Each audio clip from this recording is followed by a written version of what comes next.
See what happens when a military vet discovers a whole new world of podcasting and all. Wait. Am I reading this right? They give a military vet his own podcast show? No, who in the world thought that was a... Oh, crap, we're still recording. Right. See what happens when a military vet discovers a whole new world of podcasting in the all new The Birdman Show. Yo, for real, please. Edit that out, man. I need this job. And somebody call my agent.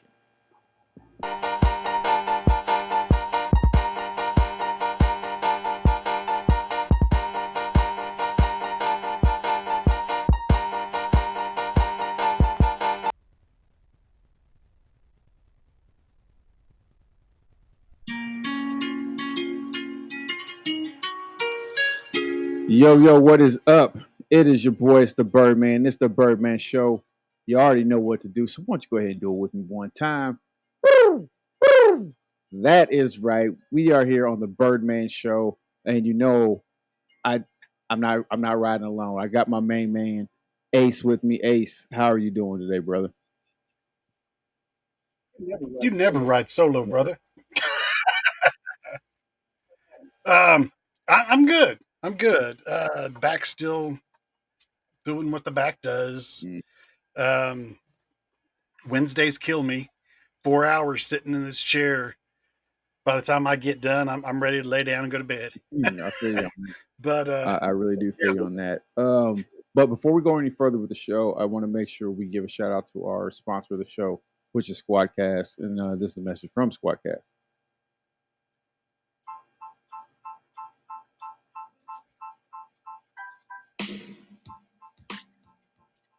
Hey, it's the Birdman here, and if you've ever thought about starting your own podcast, let me tell you about Squadcast, powered by The Script. Squadcast and The Script have joined forces. With Squadcast, you can create high-quality audio and video content with their in-browser software for premium recordings and autosave with cloud storage. You get superior listening experiences, crystal clear audio. You can eliminate auto drift and stop worrying about connectivity. Just to name a few. And with the scripts, simple but powerful editing software, you can easily get down to making a great podcast. So head on over to squadcast.fm or descript.com and sign up for your free account and get started today. And tell them the Birdman sent you.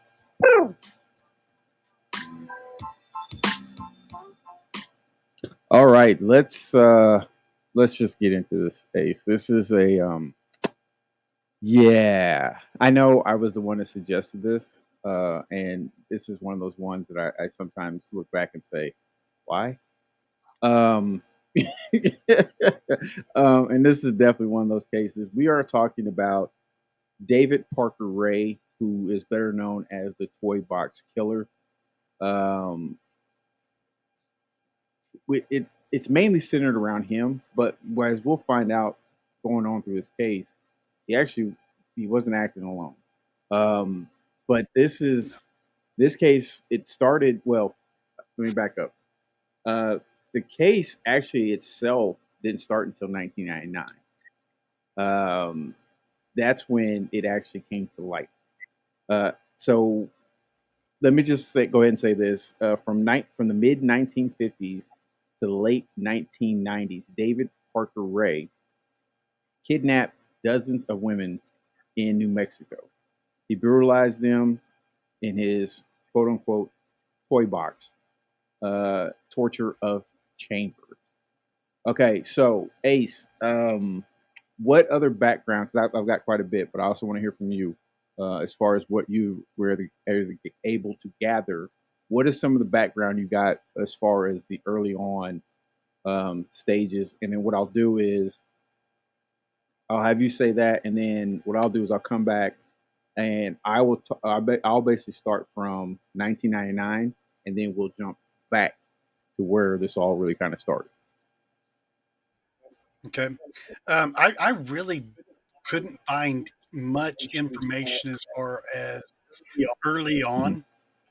Um, yes, they speculate that he started it in the mid 1950s, early 1950s, but there really wasn't a toy box killer in the 1950s.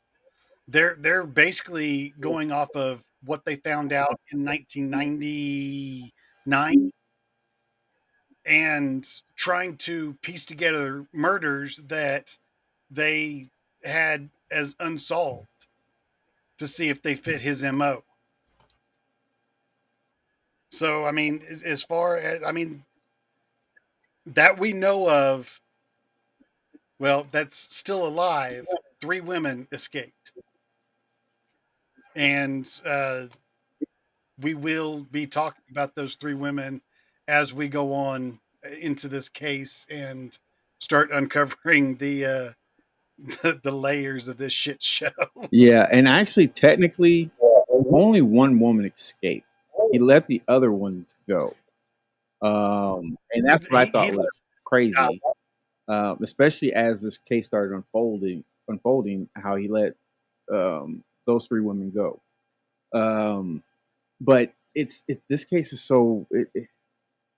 I'm just gonna start with this. Okay, so basically, basically, man, it's hurting my head. Okay, so basically, what happened on March 19th, 1999? A 22-year-old woman, Cynthia Beagle, was soliciting herself for money, prostituting. Trying to be politically correct here. I don't know what the correct terms anymore. Um, but she was in a parking lot in Albuquerque, mindset. New Mexico. I know, race. I know. I've tried. I'm trying here. Um, in Albuquerque, New Mexico, when a man claiming to be an undercover cop told her that she was under arrest for solicitation of sex work and put her in the back of his car. That man, who we later find out is David Parker Ray. Now, he had put her in the back of the car and brought her to a nearby soundproof trailer, which was then called the toy box, uh, his toy box, basically sex chamber. Now, I do have a picture. I'm gonna see if I can pull it up real quick. Um, yeah, here it goes. So this is basically what it looked like. Okay, so he had the trailer, and basically it was a trailer. And he converted it into this freaking crazy, insane um, dungeon. That's the best way I can say it. It was a freaking dungeon. And so he had her, and he kept her there for 3 days. Now, here's the crazy part about it. It was said later on. I think we'll bring this up later on. I'm pretty sure Ace has this also information. He played a tape. He recorded himself, basically telling his victims what he was going to do. I'm not going to get into it right now because I'm pretty sure, like I said, I think Ace, you do have that information on that tape, right? I don't know if you have like everything that was said.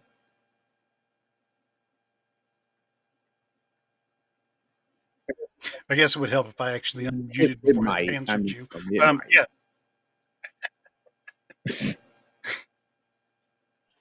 Are you wanting it? No, I mean, I'm asking. Do you have it though, right?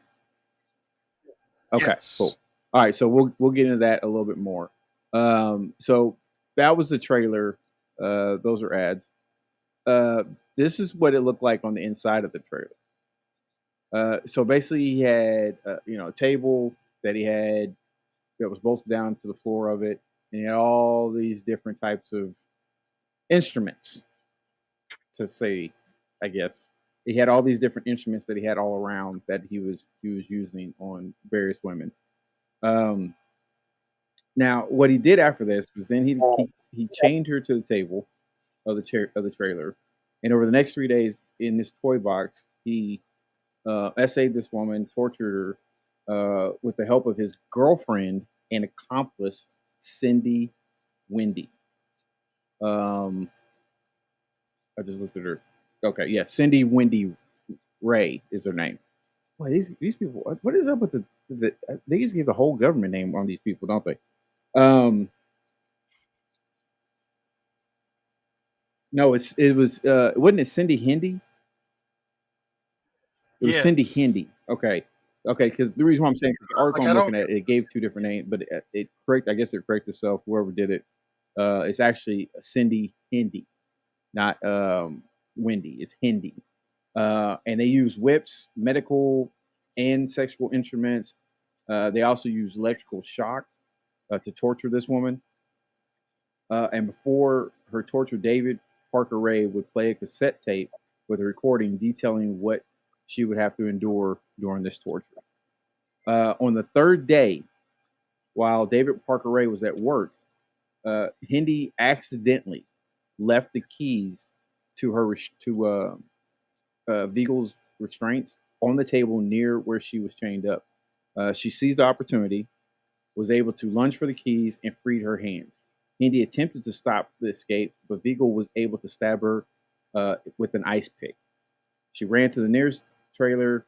She was naked. Only thing she was wearing was the slave collar that she had and padlock chains around her. In desperation, she knocked on the door of a nearby mobile home where the homeowner brought Beagle inside and called the police, who promptly came and arrested David Parker Ray and Cindy Hindi and learned of their many sickening crimes. Now, it's important to start here, and the reason why it's important to start here is for the simple fact is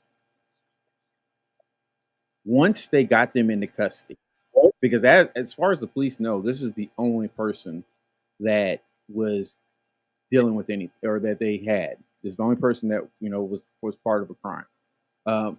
This is when they started to find out about everything that actually had been transpiring.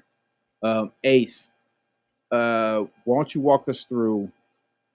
Okay, from that point on, they're in custody, and police are questioning them, and then walk us through kind of what David Parker Ray started telling the police as far as this is not the only one.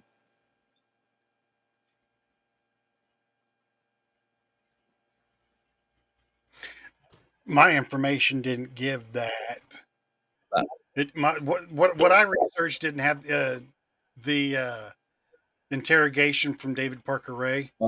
Um, the information that I got is the information that they found inside of the um, toy box led them to um, whenever they released the footage to the public, and the way that it described that she was abused and everything, another woman came forward, and that while they were looking through stuff that they found in the toy box, they found a VHS tape from 1980 something. I don't remember the exact year, but on that VHS tape um, was another victim that he had brutally attacked and assaulted, and he didn't let her go per se. What he had done is, whenever he was done with her, he took her out in the middle of nowhere, threw her out the side of the road, and slit her throat and left her to bleed to death.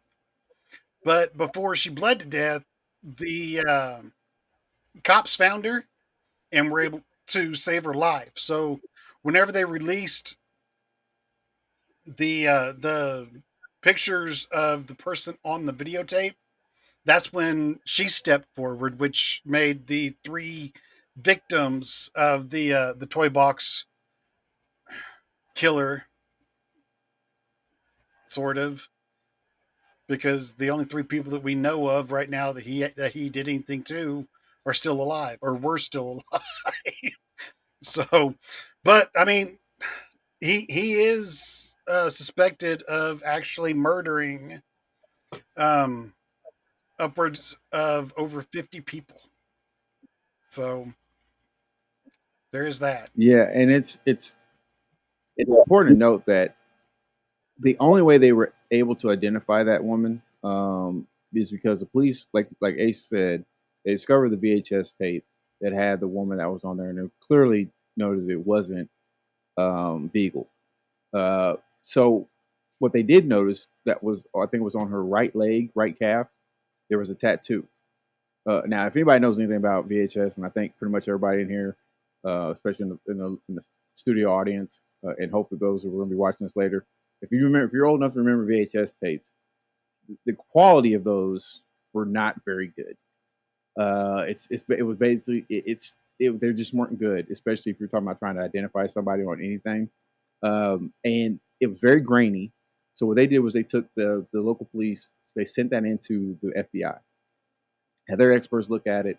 They were able to kind of tell what it was, so they released that part out. And the FBI come to find out they found the woman who the tattoo belonged to, and they went and talked to her. Problem was she couldn't really remember. In her mind, everything that she was visioning, that she was seeing, she just thought they were nightmares. She never thought it was actually real. And it comes to find out later that he had been drugging the women with a combination of, I can't remember. I honestly can't remember what it was. I think it was sodium I can't remember. It was something. Late Ace is looking it up for me right now. But he was drugging the women, and with the combination of those drugs, it can cause amnesia. And so that's why she was not able to remember most of everything. And so, like I said, they went and found her. That's the reason why they discovered the fact that there was three. Did you find it? What Yeah. was it? It was pentothal, which would be sodium pentothal, and phenobarbital. Phenobarbital. That was the one I couldn't remember. So yeah, it was causing him not to be able to remember. Um, and it was crazy because as the police were searching the home, they found that you know David Parker had, he had a boat. He had access to different areas where he could hide bodies. He had depth finding equipment on his boat, so where he could go out and find the deepest parts of the lake where it was nearby, to where they were like, he could have dumped a body anywhere. They sent out, I think they said at least three different dive teams that were out for anywhere from 8 to 12 hours per shift, and they still couldn't find anything. Now, I'm gonna give a brief background because there's really not that much on David Parker Ray, because it said David Parker Ray was born in Belen, New Mexico in 1939. Little is known about his childhood outside of the fact that he was mainly raised by his grandfather. Uh, he also regularly saw his father, who often beat him. And unfortunately, that seems to be a running theme with a lot of these cases we look at, especially with most of them that have these type of childhoods. As a young boy, Ray was bullied by his peers, and his shyness around girls. Um, these insecurities eventually drove Ray to drink and abuse drugs. So you got to throw the drugs and alcohol in there as well. Now, he served in the U.S. Army and later received an honorable discharge. Ray was married and divorced 4 times, and he eventually found work as a mechanic in New Mexico state parks. So that was another thing that was concerning to the police because he had access to all these different areas. And clearly, if you wanted to get rid of somebody, he would definitely know the areas you could actually do that. Um, Now, to this day, it's unclear exactly when Ray began his crime spree, but it's believed that he started at some point during the mid 1950s. So you're talking about 40, almost 40 years, roughly. About 40 years that he has been doing this. That is scary beyond belief. That this man went undetected for that long of a period. And the thing is, none of this would have came to light if it wasn't for the fact that Vigal escaped. If she had not escaped, we may never have known about this. This he may have still been free, doing all this stuff, and we never ever may have known. After David Parker Ray was arrested for the abduction a vehicle, the police quickly obtained a search warrant for his home and trailer, according to True TV. What the authorities found inside shocked found inside the trailer shocked and disturbed him. It was said, Ace, this is crazy because one of the documentaries I watched, but it was said that seasoned, seasoned police officers and detectives were walking out of the trailer and vomiting outside when they saw the tapes. When they discovered all the different things and evidence, they were literally shook. They were leaving and having to go home so they can spend time with their families. One officer said that he said after working that case for about 2 hours, he's like, I went home and I stayed home for the rest of the day, and all I did was I hugged my kids, and I stayed close to my wife because he said it just disturbed him that much. What do you have? What do you have like to go along with that? The amount of memorabilia that they pulled out of the trailer is what suspects that there are as many murders as what they think there is. They were pulling necklaces, earrings, pendants, little trinkets that they might have had in their pockets, anything that would remind him of that woman, and just holding on to it as a piece of memory to go back to whenever it happened. And that's why they suspect that it's somewhere around 50 murders, is because of all of that. Yeah, and it's crazy because like that picture I showed earlier of the inside of the toy box. Um, like one thing you couldn't see, and I could barely see it on the original, is that some of the walls were lined with diagrams on how to inflict pain on someone, different pressure points, different things, just how you can, and like it's just uh, like I said, in the videotape you were talking about. I looked a little bit further down this article that I was looking at, and it was said that uh, out of all the discoveries that they had discovered, the most disturbing discovery was found in the Toy by Story trailer. Perhaps was the most horrifying one of the videotape from 1996, which showed a terrified woman being tortured by Ray and his girlfriend. Now, I want to take a quick break. I want to get kind of into the victims a little bit. I want to take a quick break, quick commercial break, um, and then we're gonna get back into it. But we're gonna do a quick commercial break after you hear the sponsor from Debbie.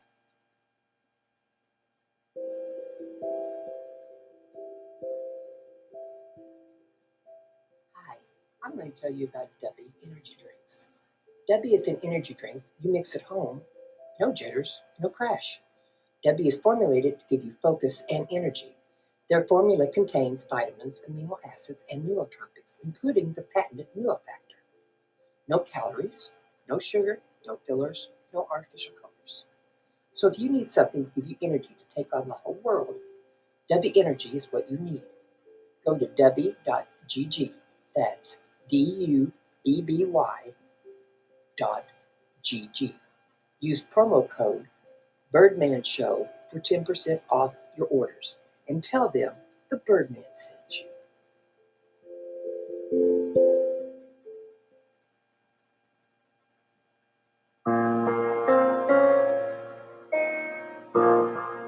Hey everybody, how you doing? We are back on the Birdman Show. You already know what to do. Do it with me one time. Woo! Woo! That is right. We're back. We are talking about this crazy case. Um, talking about David Parker Ray, aka the Toy Box Killer, and we've been discovering and uncovering some disturbing facts about this case. I am here, of course, joined with my main man, Ace. Ace, how you holding up so far, buddy?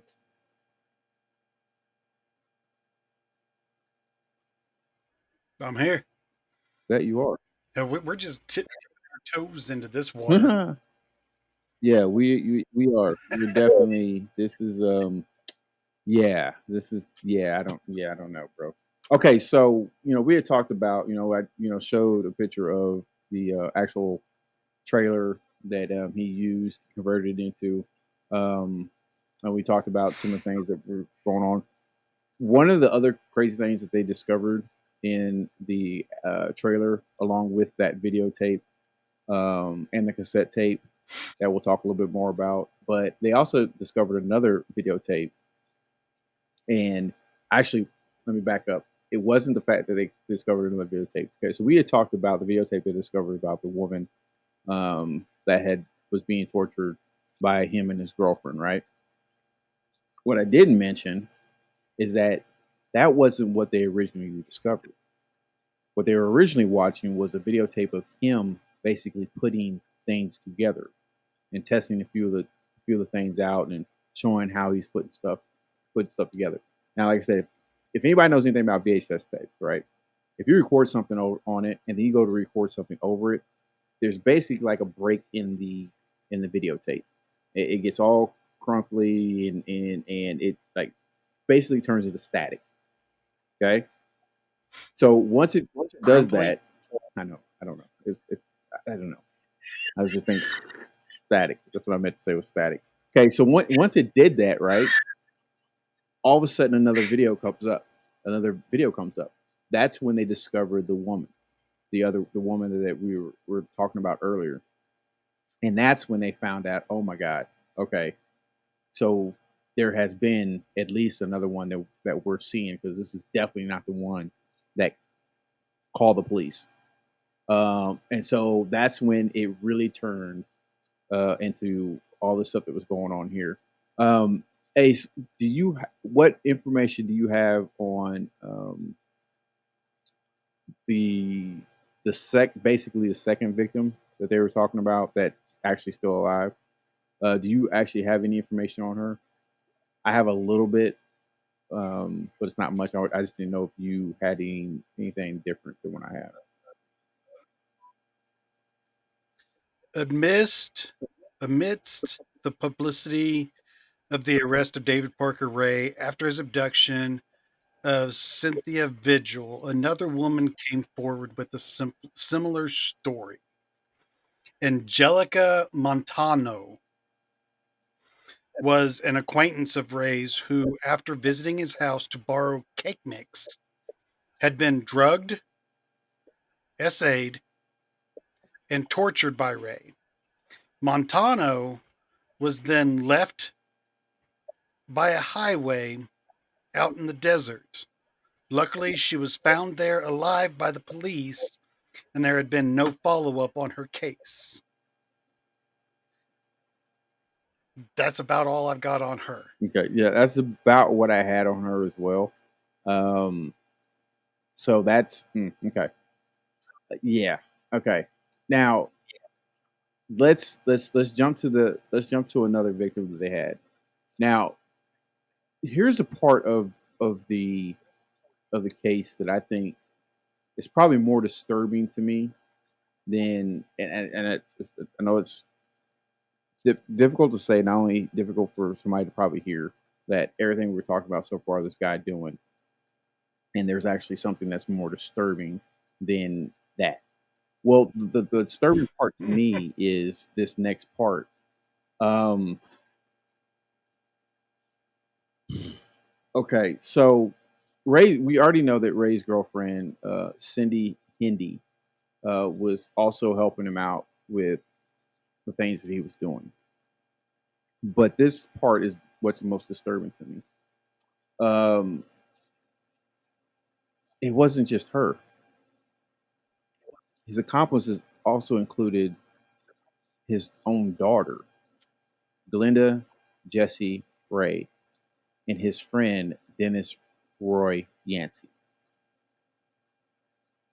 The fact that he had his daughter involved um, just shows the depths of like the fact that well, it just shows the fact that he didn't care who was doing what, as long as they brought him people that he can do this to.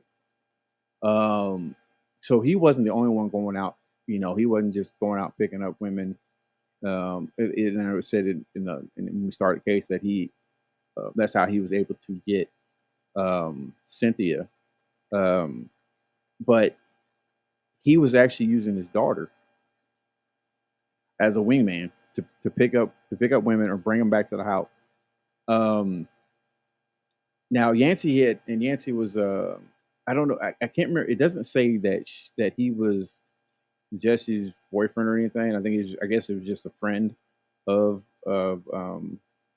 David's.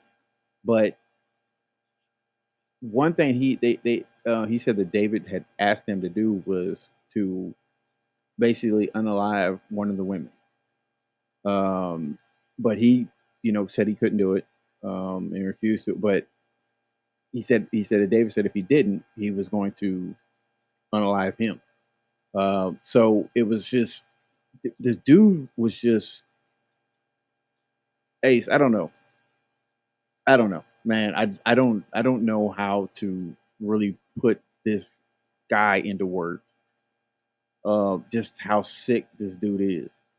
The fact that, like I said, not only is he doing this stuff to women, but the fact that he's using his girlfriend, he's using his daughter, and another friend of his, and bringing them all into this web so that he can live out whatever sick fantasy this is that he has. Um, I, I don't. What do you have? What do you have to add to this case? Because I'm about to wrap this quick. Um, I'm actually pulling him up right now. Which one, David or Dennis? Oh, is it Dennis Yancey? Yeah, Dennis Roy Yancey. Yeah, 'cause like I said, he later admitted that he participated in the brutal murder of Mary Parker, who was Oh, he's one of the 27 victims that years. they discovered later that he actually unalived. And he also had been Murray Park. abducted. She was Yeah. drugged, tortured for days by Ray and his daughter.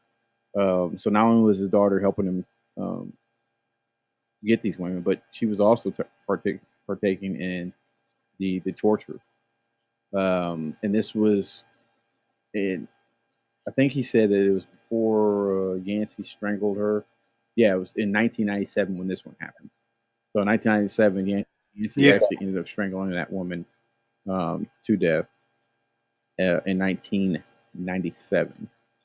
Um, Now, here's what's crazy. Despite this horrific story and its chilling implications for David Parker Ray, other unknown victims, at least one more woman survived the toy box killer's torture chamber. Surprisingly, it was the same victim who was seen being essayed and tortured in the 1996 videotape found in Ray's trailer. I want to say, yeah, she was actually identified by the woman's ex mother-in-law as Yeah. was it Keely or Kylie Kelly. Garnett. That was Kelly I Garrett. guess I guess they were saying the second victim. The second known victim to them. Um, that's actually, like they said earlier, that's still alive, and her name is Keely Garnett. And she was a former friend of David Parker Ray's daughter. Now, here's the crazy thing about that. She was at a bar there in that town that many people frequent. And it was kind of like a popular hangout spot, saying like I don't know what popular hangout spots are around here anymore. But a lot of people would go. They go after work. They go after whatever they were doing. And she was there. She was there with some other friends. And one of her friends said that they were too drunk. They were going to go home, and she was like, "Hey, I'll drive you home." Well, she drove her home, and then she came back. When she came back, all her other friends were gone. But one of the only persons that were left there was Ray's daughter, Jessie. And so Jesse, because they were sitting there and they were drinking whatever, Jesse offered her a ride home. And she said that instead of going home, she took her to Ray's house. And from there, they had, drugged her and then tied her up. And next thing I know, she was kind of in and out, but she didn't really realize where she was at. Like I said earlier, she didn't really remember what had actually happened. She thought everything she was dreaming of or visioning or seeing were just nightmares, and she couldn't explain why she was having them. And come to later find out this is why. It's because she was drugged and these things actually did happen. Um, did you get any more information on Garnett there, Ace? Well, it says here that, and it's Garrett. Garrett. I'm There's no sorry. N in there. Whatever. I'm trying to change names. Um, you're trying to change history, aren't you? Yeah. I'm trying to change names to protect innocence. There you go. It says Garrett said she endured 2 days of torture before Ray drove her back to her home. Ray told her husband that he had found the woman incoherent on a beach. Her husband did not believe that she could not remember where she had been, and Garrett said she did not know what to tell police, so she did not contact them. Her husband sued for a divorce, and Garrett moved to Colorado. She was later interviewed on Cold Case Files about her ordeal. But needless to say, it was the drugs that Bundy was giving her. I know it's not Bundy. Old Bill Cosby. It, hey, whoa, whoa, whoa, whoa! You leave my pudding pops alone. It's all about the pudding pops. Um, Give her that JELLO. But yeah, now I will say this. Drugs that Ray was giving her that caused her not to remember shit. Yeah. I don't. Yeah. That was pretty. Now I was. Here's what's really messed up when you hear that part of it. It's like, man, how does her ex husband feel after hearing? Because he had to hurt that all this happened. Like, can you imagine? I don't want to imagine, but can you imagine being in that situation and accused her of doing all this stuff and then you come to find out that this actually happened. This actually happened. And the fucked up part of it is the person who did it to her is the one that brought her home. That's what I'm saying. Like, dude, that is, man. I couldn't. Like I couldn't even imagine that scenario. I don't want to imagine that scenario. That's rough. Like for somebody to be able to do that, number one, and then just I mean that kind of proves what I was saying earlier. This dude just is not. He has no care in the world. Does not No, care about anything, and unfortunately, because of his, I guess you can say, stature of how he was, how he carried himself, he was one of those people that kind of came off as you wouldn't think ever would do something like this.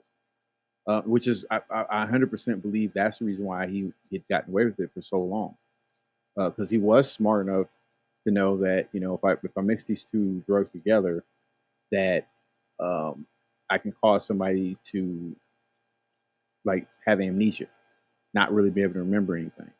And he's also smart enough to know that if he ended up having to unalive somebody, he knew exactly where he can dump the bodies, because to this day they have never recovered a body from him, from as one of his victims. They've never recovered anybody. So the only people that are here that are able to tell a story of the three victims that survived. And if it wasn't for Cynthia, who got away, we never would have known about this. And I think that's what bothers me the most. If it wasn't for the fact that Ray's girlfriend was a complete idiot, then he probably still been doing this for as long as he could. Because at that point in time, he was in his 50s, 56. I think it's 50 or I think it's early 60s because he was born in 19. But he'd only done it until 2002 because that's when he had his heart attack. Yeah, because yeah. So I mean, but like I said, I mean, so you'd had he would have had maybe another 3 years of of torment and just whatever before he would have met his end. Uh, but yeah, that's what's really crazy to me is that this was going on for this long, and like you had said earlier, um, Ace, uh, he had Ray, he had confessed, and said, hey, it's rumored that he's killed over 50 women. Um, so you have to think he let two of them go. He essentially let two of them go, and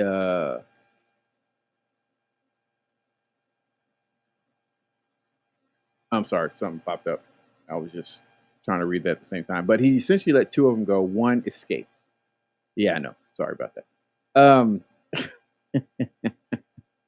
But he let two of them go. One, like you said, he slit her throat, thinking she was gonna bleed out.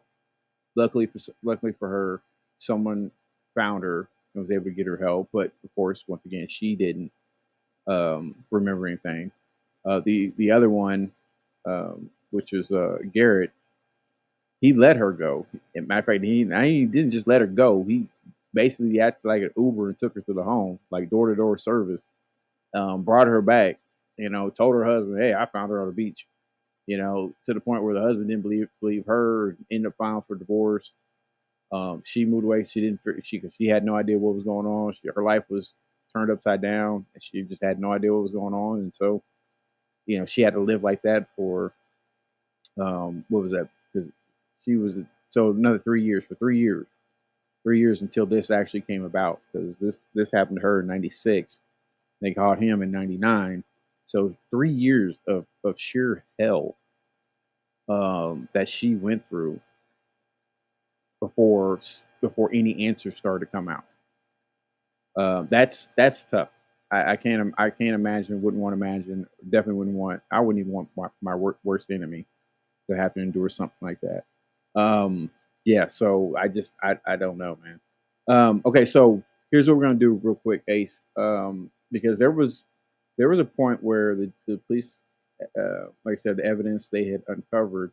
There were diaries that were written by Ray, along with some videotapes, set tapes. Let's get into that. But I want to do is I want to take another quick commercial break so that we can hear from our sponsor from Spotify for podcasters.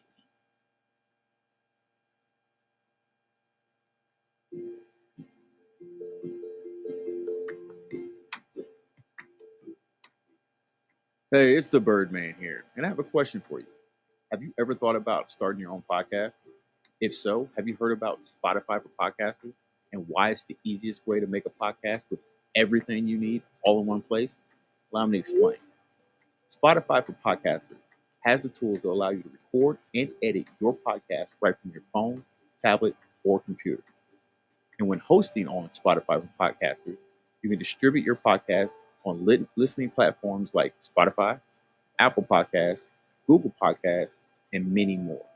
It's really everything you need to make a podcast all in one place. And the best thing about it, it's totally free. So what are you waiting for? Go to podcasters.spotify.com to get started. And just tell them a little birdie told you. A Birdman, that is.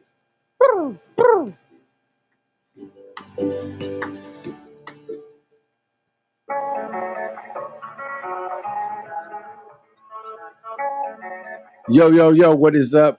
It is your boy, it's the Birdman. We are right here on the Birdman Show. You already know what to do, so go ahead and do it with me one time. That is right.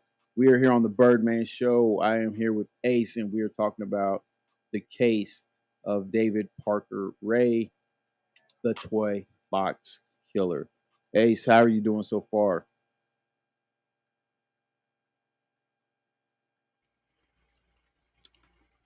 Just trucking along. Trucking along. Be right Yep. hold up Yep. Um, that's my smoking the bandit days. But yeah, we are talking about this crazy case. Um, I this case, I'm gonna be honest with you. The thing that bothers me about this case the most, Ace, is the simple fact of the length of time. Yes. Um, I don't know. I don't know if you can look it up or if you've seen it anywhere. What is the what's the longest period of time a serial killer has been active?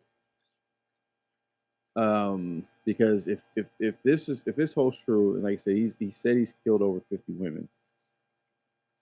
You're talking about 40, what they know, 40 years, over 40, so mid 80s to late 90s. I mean, mid 50s to late 90s. Okay, so you're talking about a 40-year span, and basically, he's saying there's basically only 3 women that have actually survived. One, one of which he let go, but he, slit her throat, thinking that she was going to bleed out. The other one, he actually did let go. Took her home, and then the other one escaped. So my serious question, and I think Ace is looking that up now, is what is the longest active um, span of time a serial killer has ever been active? If you're out there and you're watching this right now, if you're the studio audience, and if you know, definitely please let us know in the comments of about that. Um, so as Ace is looking that up, we're going to start talking a little bit about this because, like I said, some of the things that they chilling much about race crimes, a lot of it remains unknown. Um, because unfortunately, after they had the trial, um, he got sentenced to prison. I can't remember the length of it. We'll talk a little bit more about that. But he didn't even serve his whole sentence. He didn't get the opportunity to. But like I said, over 50 women can be claimed as victims for the toy box killer. Police they were investigating Toy Box Killer's trailer when they uncovered evidence of numerous murders, including diaries written by Ray, which detailed brutal deaths of several women. Authorities also uncovered hundreds of pieces of jewelry, like Ace had talked about earlier, clothes, and other personal effects, according to the FBI. And all these, were believed to belong to Ray's victim. So they're definitely finding evidence that there was definitely more multiple women. They're finding evidence that supports what he's talking about and the things that he's doing. Uh, so there's no reason not to believe that he's not telling the truth when he says, "Hey, I've killed over at least over 50 women." Ace, you came up with anything? I might have to ask Siri.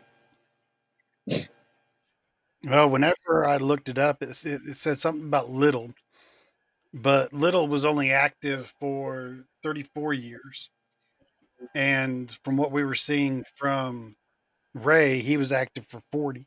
Yeah, and like I said, that's still like we said earlier, that's still kind of just going off of the span of time that they know of because they're still not Yeah, 100% sure when he actually started.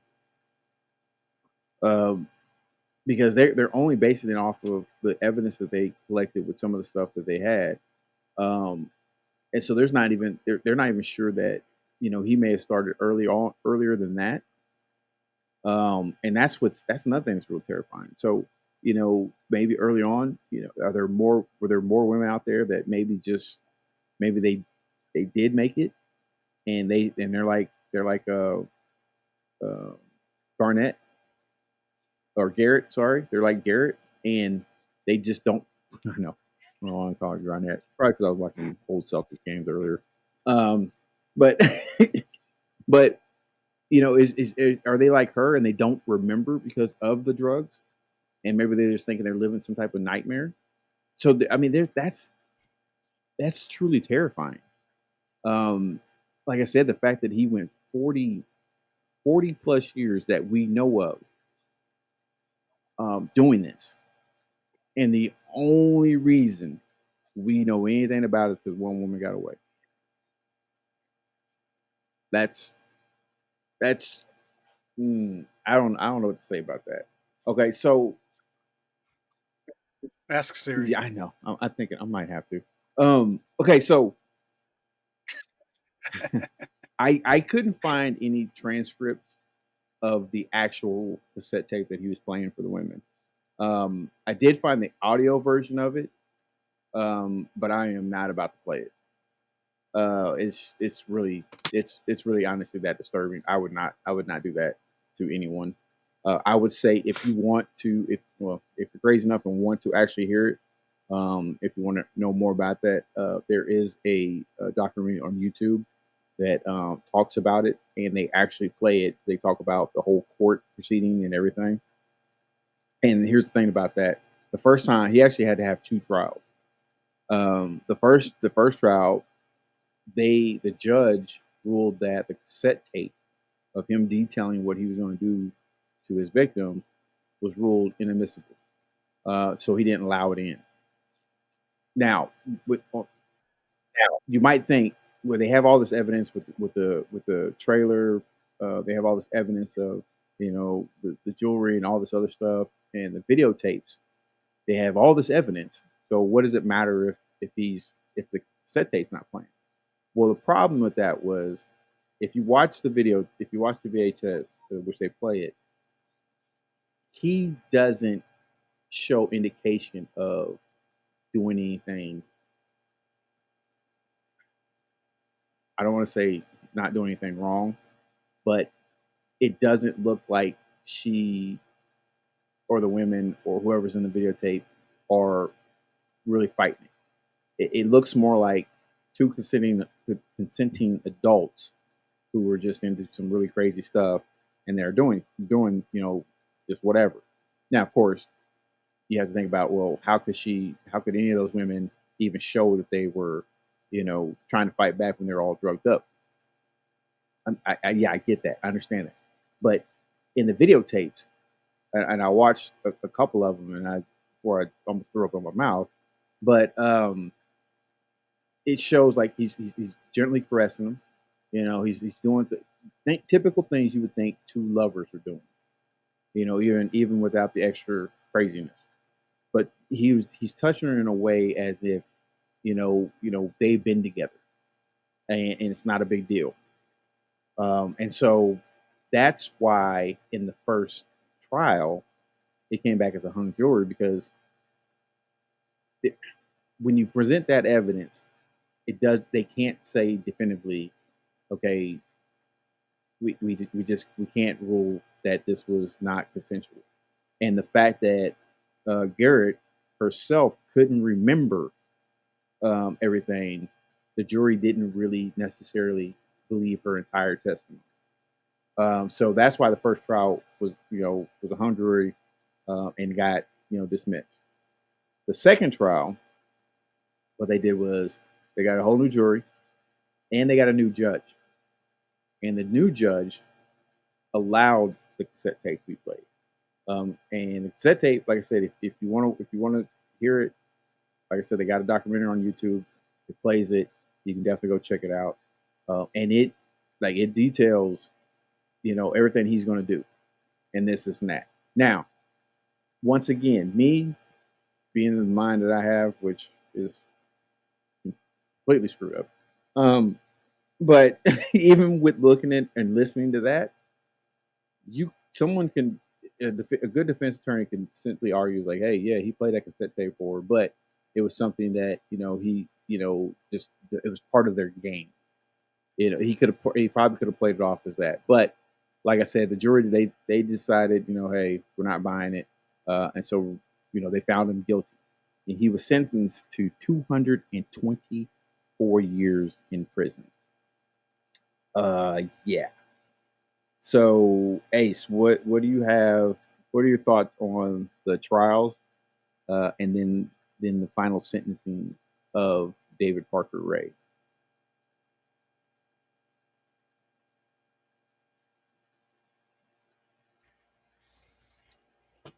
I'm more interested in the sentencing of all of his accomplices. Yeah, I'm gonna let you get into that. Okay, Okay, so but as far here's as what I'll the do. the Okay, sen- so we'll say, okay, so Ray was sentenced, like I said, 224 years. Okay, in prison. He died roughly 2 months after the trial? Was it even something that long? I don't remember, but he died of a um heart attack, heart failure. So he didn't even come close to serving his sentence. Okay. Now I will say this, 'cause I'm gonna let you finish this part off with the sentencing part of his accomplices, because Jessie Ray, she received 9 years, and Cindy Hindy was given 36 years in prison. Okay. So I'm gonna let you take it from there. and they're both out walking free. Neither one of them served their full sentence. And Yancey admitted to murder. Okay, he admitted to strangulating somebody until they were no longer breathing. Murder. Yeah. Okay. He Prosecutors noted that no forensic evidence was found to tie Parker to the Rays. Uh, one of the other ladies that was, Right. I think, hell, I don't know. But anyway, Yancey was also charged with kidnapping, 2 counts of conspiracy to commit a crime, and tampering with evidence. He was sentenced to 30 years. 30 fucking years. Now, granted, Ray did the bulk of what was going on and everything. He's the one that targeted him. He said, "Get that one. I'm going to take that one. Bring people home. I need to feed my hunger." He's the manipulator. So, granted, he should get the longer Mhm. sentence. But when somebody admits to murder and they only get 30 years, there is something wrong with our justice system. Just saying. Well, But yes. no, go ahead. Go ahead.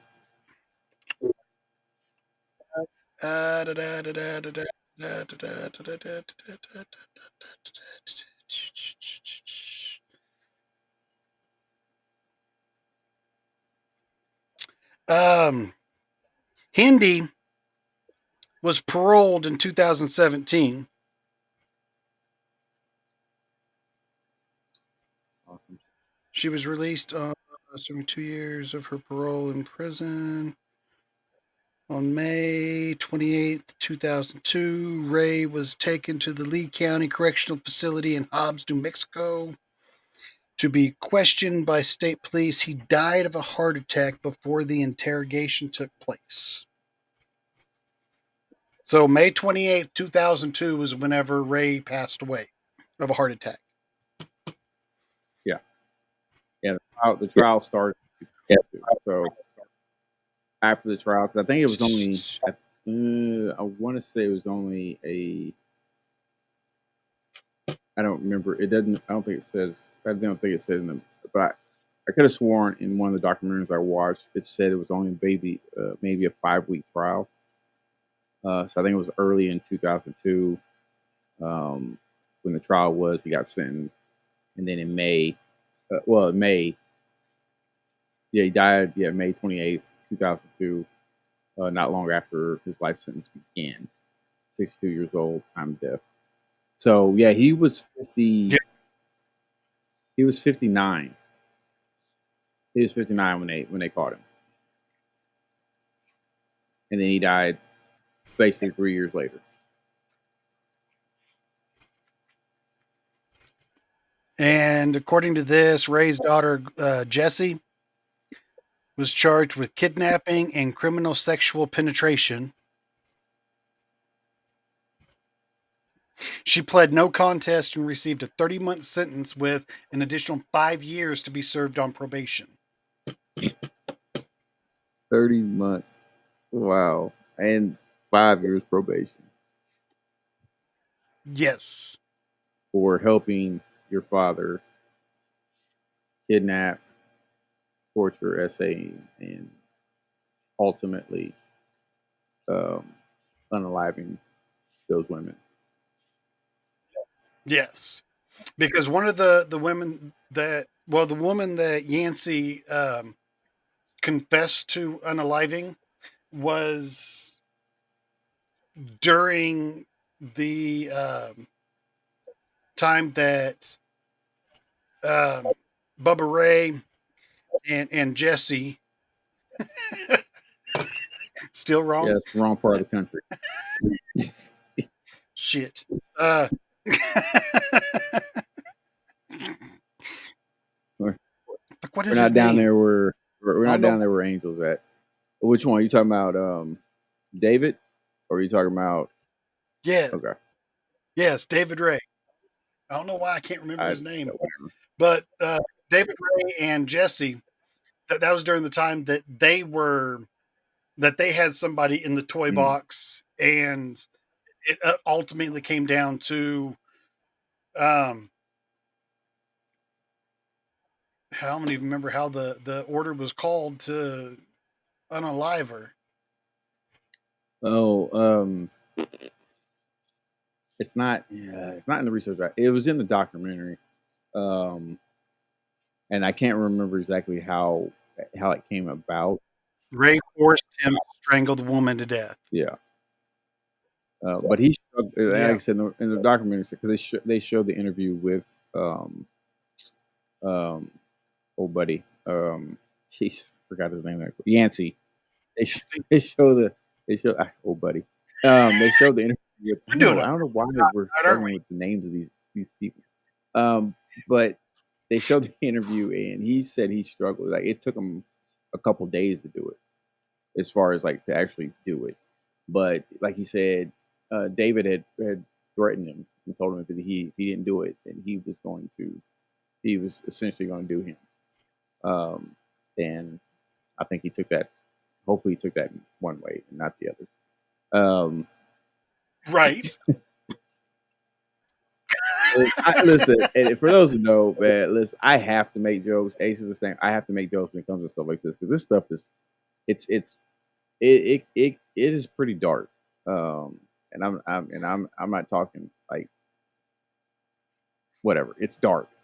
Um, I mean, it was a toy box. You could have taken it a different way. yeah. And it is crazy that they allowed to call it the toy box. Like I would have just called it the torture chamber or something. But to name it the toy box, just really I don't know. And like I said, that this case, the fact that I still can't wrap my head around the fact that this dude had been doing this for over 40 years, and it's like no one like like I'm sure there was like missing persons posters put out, um, all kind of things. And I think it said I don't remember if it said in this one, but I do believe most of the people he targeted were sex workers, for the most part. Some of them were like kind of a an opportunity that came up. Um, I think for some of them it was just like an opportunity thing, and so it was just one of those things that just kind of just it happened. Like, oh yeah, like um Garrett, like she was more of an opportunity than the fact that he was really technically targeting her. So, but it was stated that he targeted most of them as sex workers because he was using that ruse of, hey, I'm an undercover cop. I'm busting you for soliciting sex work for money. Get in the back of the car because he already had handcuffs, and most of those women that were doing that, especially in those areas, why would they not believe that it's not a cop, or something like that was going to happen? And I think that's the reason why he was targeting a lot of them because even if they did remember, they're going to go to the police station and say, okay, so where were you at when this happened? And they're going to say, well, I was selling myself. And we all unfortunately know in most cases, a lot of law enforcement agencies don't tend to really, at least from ones I've seen in a lot of cases I've seen, they don't tend to really go out of their way to help those type of women, which is most definitely unfortunate and utterly and completely wrong. It doesn't matter what their profession is. If a crime is committed against them, it should be handled in such a way. But yeah, it's just I don't know. What else you have to add to that, Ace?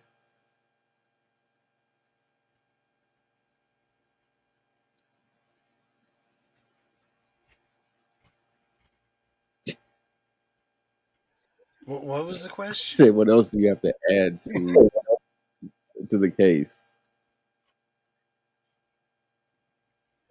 Are we still on that?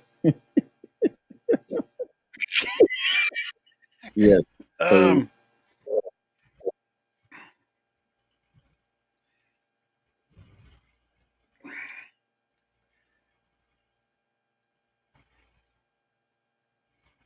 I'm I can't help but fall back to everything that's um no, I don't even want to fucking bring that back up because it's neither here nor there. It's just a matter of um triggering people whenever we don't need to trigger them. The fact that he spent over $100,000 outfitting that trailer is just fucking insane. And like you said, for him to call it a toy box, the only person that was having fun playing in that toy box was him.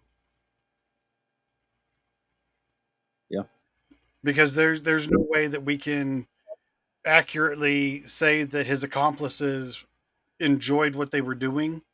They how do we know that they weren't under duress during the time that they were committing the atrocities that they were committing? Because look at his girlfriend, Cindy Hindi. After they pulled in David Ray and they started pressing her, she broke like a weak fucking tree. yeah.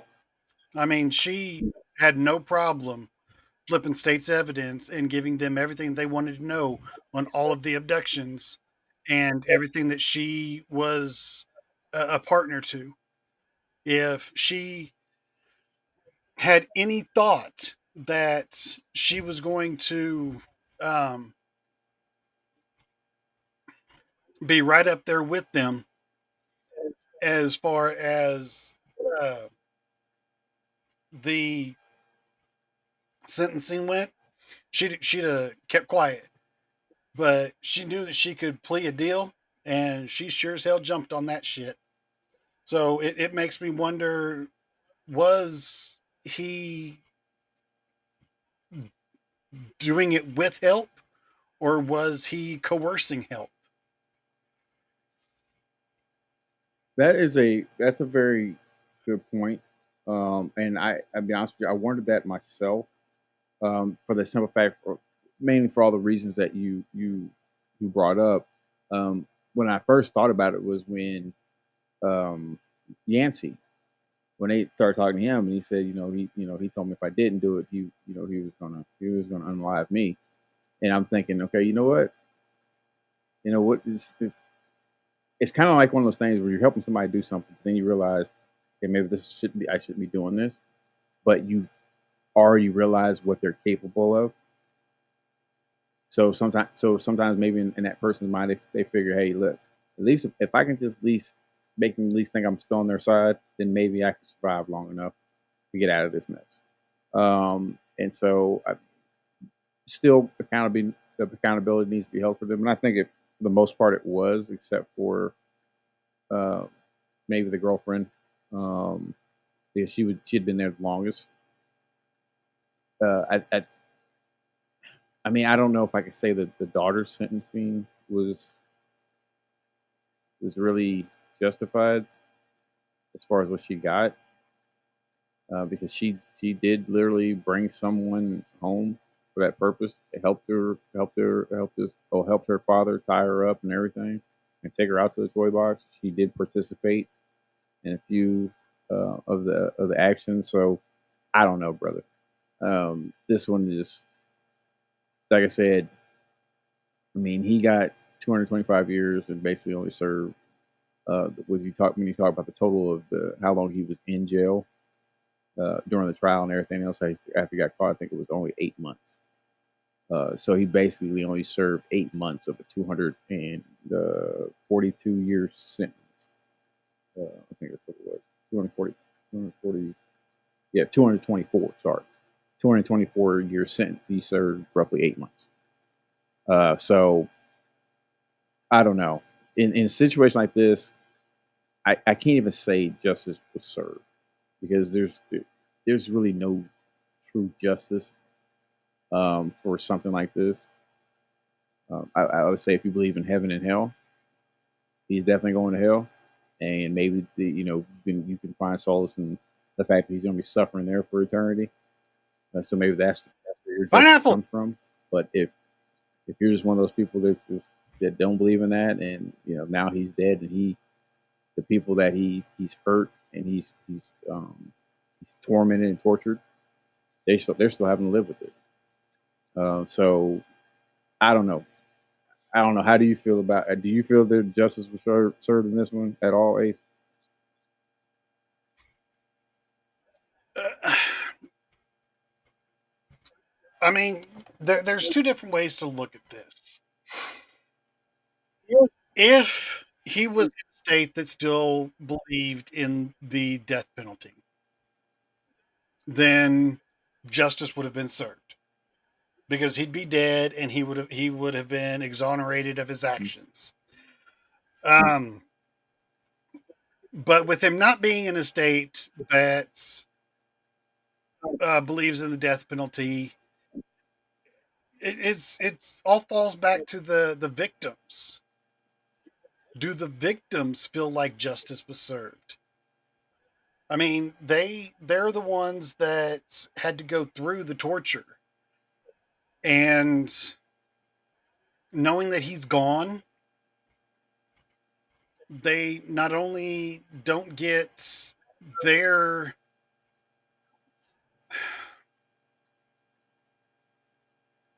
shit, they don't get closure for There themselves. you go. And even if he would have served out the rest of his life in jail, which would have hopefully been longer than 8 months, but whatever. Um, they'd have been paying for him to be in there.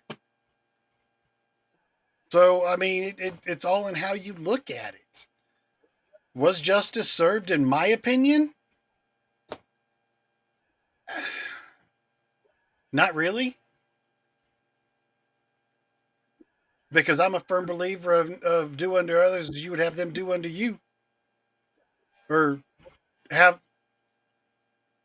I'm going to do unto you what you do unto others, or um, You actually had it right. he didn't suffer enough. He didn't suffer enough. I'm just going to leave it at that. Yeah, you actually had it right the first time. 200 others that you have to do I unto know you. it didn't sound Basically, right because you he was treat doing people unto the others way as, you want to be treated. I think. Yeah, so you were fine the first time. It's okay. It's okay.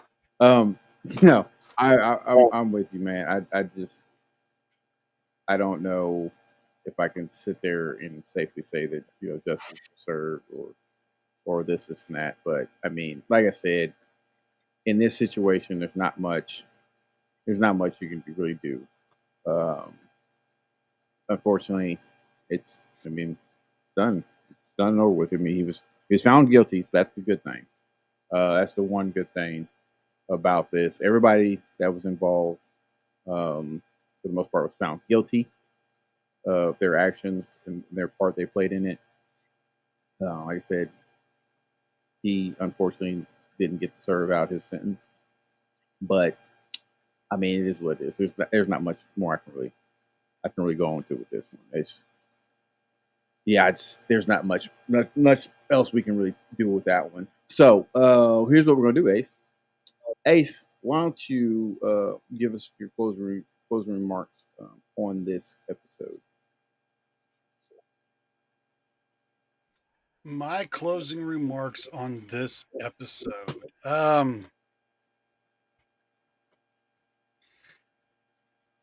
It sickens me that there are people like this out there. Um, I know that we're going to be getting into more episodes um, similar to these later on in the season. Um,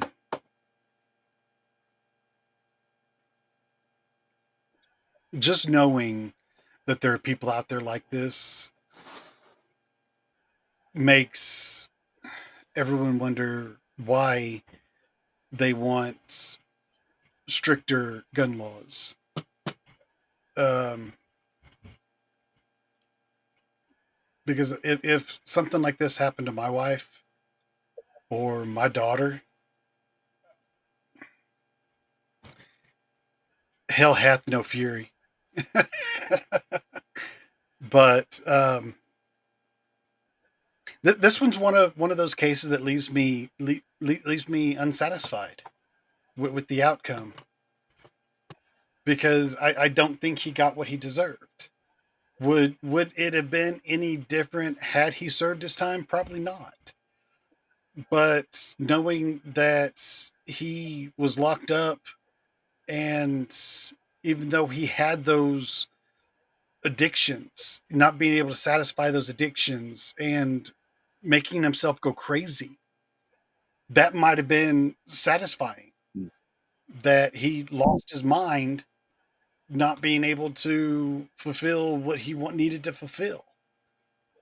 But for him to have a heart attack um, shortly after the sentencing, it doesn't seem like anybody got justice in this, and it's like I said, one of those episodes that just leaves me unfulfilled in the verdict. Mm. Yeah, I'm I'm right there with you as far as not really feeling the satisfaction of what happened in the end. I it's it's tough to, like I said, say that justice was served on this one. Um, but the thing that really, like I said, it really stands out to me is the fact that he went so long. Like I don't know why that just keeps coming back to me. That he went so long before he was ever found out. Because then I have to start thinking and wondering, he was able to do that, and he by no means of the imagination was he overly intelligent. Like he wasn't. He did. They didn't test him out as having a extremely high IQ. I mean, it's not that he's dumb, but he wasn't super intelligent either. But he was able to do that, and he was able to stay under the radar for 40+ years. What's the possibilities of there being more people like that in the world that are have that ability and that are actually even more intelligent, that can actually have even more resources they could use at their disposal. Um, are there other cases like this where we just don't know about because there's nobody to tell the story? Those are the type of things that worry me. That also worry me as far as are there people out there that have the beginnings of doing something like this? Yeah, it's I don't know. It's one of those ones that kind of disturbs me. So I just definitely want to thank everybody for joining us on this episode of the Birdman Show. Ace, real quick, why don't you go ahead and tell the people about trivia?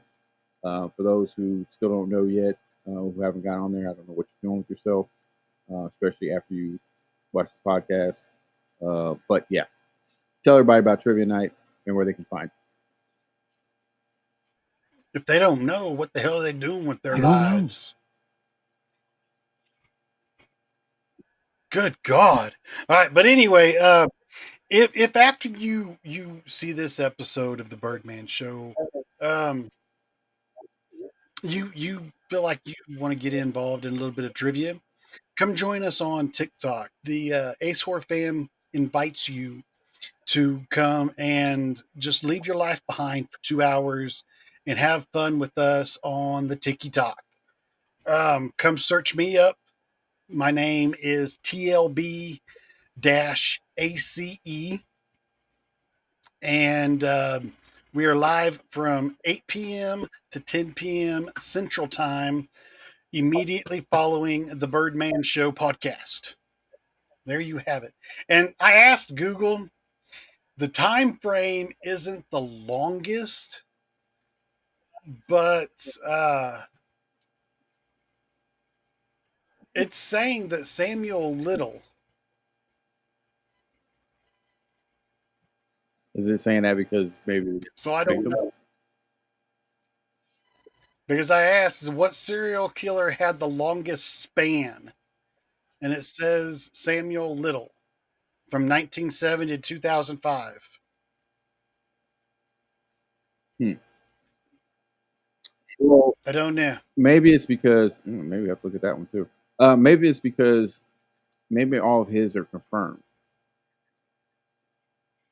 Possibly. So Because it's maybe saying that's 93. why. Because like I said, there's no other confirmed cases for David Parker Ray other than the three victims. I So The reason why I was distracted earlier whenever you asked me what else I had to add to the case, it's because I had something had caught my eye and I started reading it. It was where a guy's body had shown up um, from one of the car shops that David Ray worked at. One of the mechanics that worked there, it ended up missing, and a year later they did dental work uh, analysis and found out that it was him. And during the time that he went missing, David Ray was working there, and that was in '87. hmm, And it said that there was another fisherman that let me find it. Billy Ray Bowers, 53, disappeared from Phoenix, Arizona on September 25th, 1988. On September 28th, 1989, the body of an unknown man wrapped in a blue tarp was found by a fisherman at McCrea Cove at Elephant Butte Lake, which is kind of funny because scroll on down here at 10:30 a.m. on June 30th, 1999, Ralph Tudor, a 61-year-old El Paso resident, was fishing in the Elephant Butte Lake. hmm, hmm. Caught on Tudor's fishing line was an 80-pound gunny sack filled with what he thought was animal flesh. The sack was split along its seam. He then suspected it was human body parts and alerted the authorities. Comes down here and it says there was no organs or bones. This meant that the unidentified victim was mutilated and dismembered before being dumped in the lake. Allegedly, Ray said the thing to do is cut them down the belly, scoop out their guts, fill their chest cavity with cement weights, and then use baling wire to wrap them up. Mm-hmm. Wow. Interesting. So apparently, some of his victims have been found, just not linked to him per se. Wow. That's wow. Huh. We'll have to check to see if there's any updates on that one. Wow, that's crazy. Yeah, I can see why. I can see why that caught your eye. Yeah. Okay. Well, yeah. Hey, like I said, everybody, if you're not doing anything, right immediately after the podcast, like Ace said, join him on TikTok Live as we do trivia night. It's going to run from 8 to roughly about 10 p.m. Central Time. So definitely go check him out. Now, I didn't run this episode as long as I normally do with the other ones, just because I don't know if I can handle running a full 2 hours with this one. It's just because even during the time we did this hour and a half we've done so far with this one, like my mind just it kind of goes different places because I've got that mind, especially being retired military where I rarely trust. I definitely don't really trust strangers, and sometimes it's even the people that don't look like they're that people that look like they're harmless are the ones that I tend to I worry about even more. So, and with this one, like I said, this is one of those cases where he just did not look like somebody that would do any of this stuff, but he definitely did. So it is what it is. I believe next week we're coming back with episode 7, and in this episode, this is another one that was brought up by a fan of ours, Miss Britt. No, okay, all right. Yeah, Yeah, it's I was like, what the hell? Brett and Uh, her damn off the wall recommendations. yeah, yeah. She, I don't know. I had never heard of this case whatsoever. So this is one of those ones where it's like, okay, what? So yeah, we'll be doing our next episode over the Freezer Mom. And yes, I don't listen. I haven't. I'm be honest. I haven't begun to actually research this one yet. I'm honestly kind of. I'm a little bit scared to do it. Um, so I'm just gonna be. I'm gonna be honest. I'm a man. I can admit it. I'm a little scared to do this one. Just because of the title, Freezer Mom. But yes, that's the one we're gonna be doing next week. I believe Britt will be joining us for that episode. We will confirm that, and we'll definitely have that information out for next episode. So we're definitely looking forward to that one. Um, so yeah, definitely come check us out. Don't forget, if you want to catch any of our past episodes, all you have to do is go catch our video episodes on our YouTube channel, which is Birdman Show Podcast, or by typing in at Birdman Show Podcast 9643. You can catch our audio versions of the podcast on our Spotify channel, Birdman Podcast. And if you would like to be a member of the Birdman Show and contribute, definitely consider joining our Patreon at patreon.com/, The Birdman Show. This has been another episode of The Birdman Show. I really want to thank once again. I want to thank Ace. I want to thank the studio audience that was able to join us. I want to thank you, the future audience member, and the ones going to be watching this video later. I want to thank you in advance. Hey, you're somebody. You're special. We love you. Okay? We love you.